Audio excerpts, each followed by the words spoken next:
Hello students, today I have taken some extra questions from the chapter square and square roots.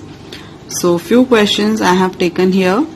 So let us solve it one by one. The very first one is, if x square plus 1 by x square is 38, then find the value of x minus 1 by x.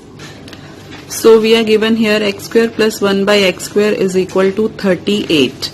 Now we have to find out the value of x minus 1 by x.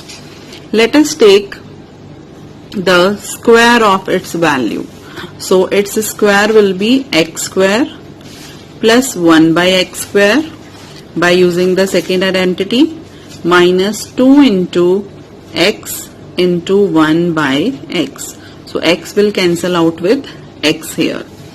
So we are left with here x square plus 1 by x square minus 2. Now you can check it out. You are given the value of x square plus 1 by x square, that is 38. So let us put it here, 38 minus 2, that comes out to be 36. Now we have to find out the value of x minus 1 by x, not its square. So we will take the square root on both the sides. So we will get here x minus 1 by x is 36 square root, and 36 can be written as 6 square.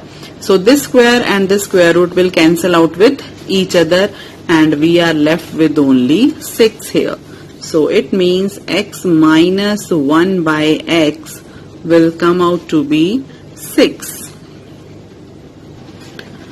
Second question is, verify that 11pq plus 4q whole square minus 11pq minus 4q whole square is equal to 176pq square. Let us solve it out.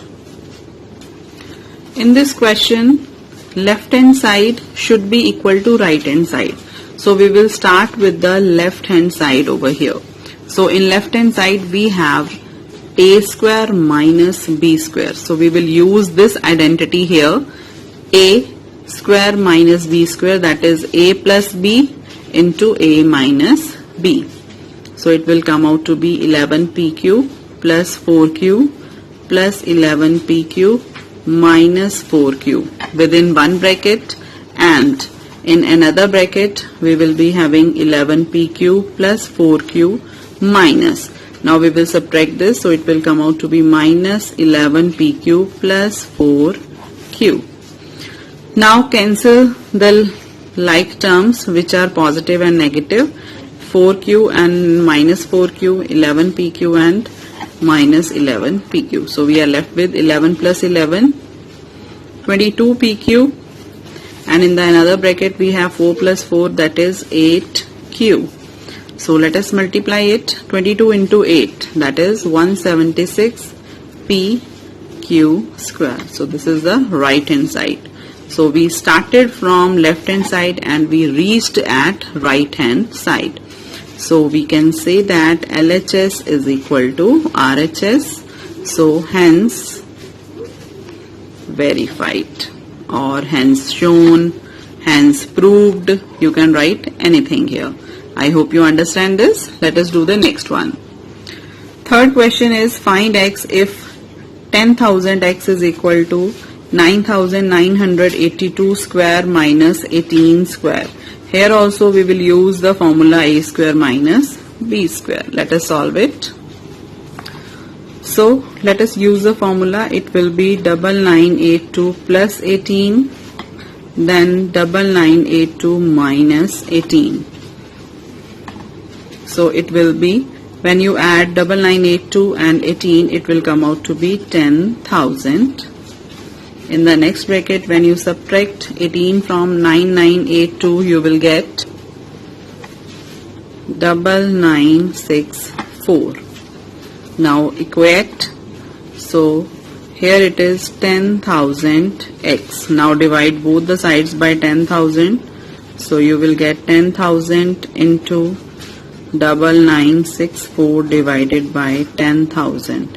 So it will cancel out with this and you will get the value of x to be 9964. 9964. Fourth question is find m plus n into m minus n, then m square plus n square into m raised to power 4 plus n raised to power 4. Let us solve it out.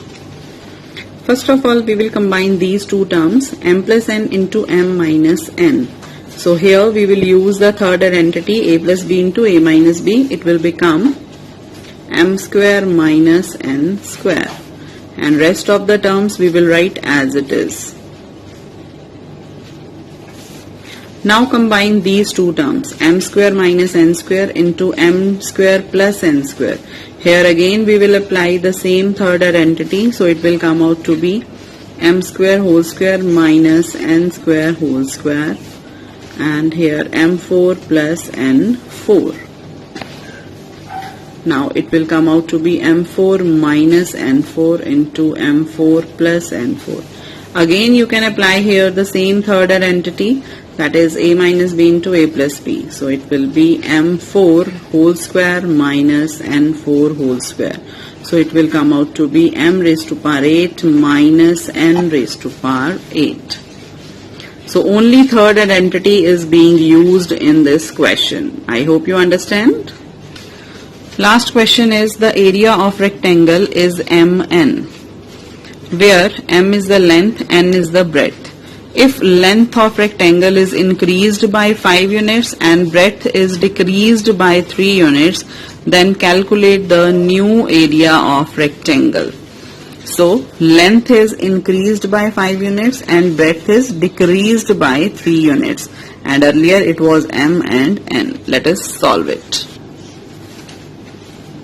So new length will be m plus 5. And new breadth will be n minus 3. Now what will be the area of rectangle? Area is length into breadth. So we will multiply both m plus 5 into n minus 3. First of all, m will be multiplied with this whole term, then 5 will be multiplied with this whole term. So it will come out to be m n minus 3 plus 5 n minus 3. Now open the bracket, it will be mn minus 3m plus 5n minus 15. So this is the new area of the rectangle. Units. If you are not given any units, you can write down the units over here. I hope you understand it, and if you want to ask me anything, you can write down in the comment section. Thank you so much.